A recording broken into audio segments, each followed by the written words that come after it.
The focus of this title is on using Dreamweaver to properly manage and create your CSS. Although it's tempting to simply jump into Dreamweaver and get started, I think the best place to start would be a thorough overview of some of the fundamental concepts behind CSS and XHTML. In fact, if you're brand new to CSS and you find yourself getting a little lost at times in this title, I recommend checking out some of the other CSS titles on the lynda.com online training library to solidify your knowledge of CSS before completing this course. If, on the other hand, you're an experienced CSS designer, you may still want to consider going through this chapter since we'll be covering how Dreamweaver can help you resolve style conflicts and speed up style deployment. One of the keys to understanding a CSS XHTML-based workflow is understanding the role of XHTML versus the role of CSS. XHTML stands for Extensible Hypertext Markup Language and marks the transition from HTML to XML on the web. As such, the tags are structural only. They contain no presentational information at all.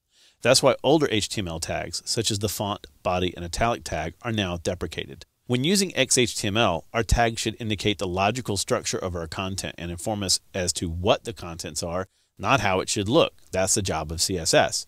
In XHTML, we have many meaningful tags, like the H1, H2, paragraph, table, and list tags that give structure to our page content. We can pass along additional meaning by using the div tag, which divides our content into logical regions. By using logically structured XHTML, we can pass meaning to all user agents that consume our content, not just browsers. So our first exercise is going to be to take a page and add some additional structure to it. Here we have the structure.html file open, and you can see we have a main heading and we have a main content heading. And the main heading is an H1 tag, and the main content heading is an H2 tag. So right off the bat, we see something structural here. The main page heading is more important than the content heading, and that's denoted by the H1 and the H2 tag. Then we have some paragraphs and some lists, but they're telling us something about them. Notice that we have a main content region, and we have this heading that says, I am a subheading, and indicate the beginning of a secondary area of content.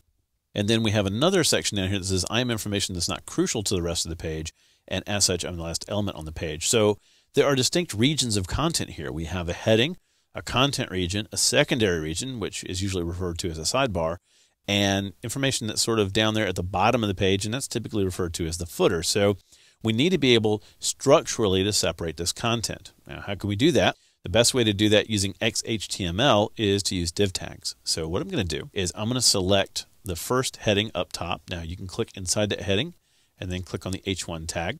And in Dreamweaver's common objects, which you can find right up here in the insert toolbar, you want to go ahead and choose the insert div tag. If you have content selected, one of the options that Dreamweaver gives you is the ability to wrap it around the existing selection. And that's exactly what we want to do. Now, later on, we'll talk about passing additional meaning using classes and IDs, but for right now, we just need the structure that the div tag is going to give us. So I'm going to choose OK. The next thing I want to do is select all of my main content. So I'm going to go all the way down through that list from I am the main page content heading down to I am the third, I include the word independent. So we're going to highlight that, insert another div tag, and again, wrap it around the selection. Next, we need to do our sidebar area. So I'm going to go ahead and highlight those two lines, insert a div tag, and wrap around the selection. And then finally, highlight the last remaining line and insert a div tag by wrapping it around that selection. Perfect. Now, if I switch over to Code View, you can see that each one of those areas is separated by a div tag, indicating that area of content. It's not specific about what that content is, and certainly notice that we haven't done anything to style it, but the structure is now there. So we've taken our basic structure and added some additional meaning to it by wrapping the content in those div tags. So we haven't discussed what the content should look like or how it should be formatted. We're going to leave that up to CSS. Next up, we'll take a look at making our content even more meaningful by using IDs and classes.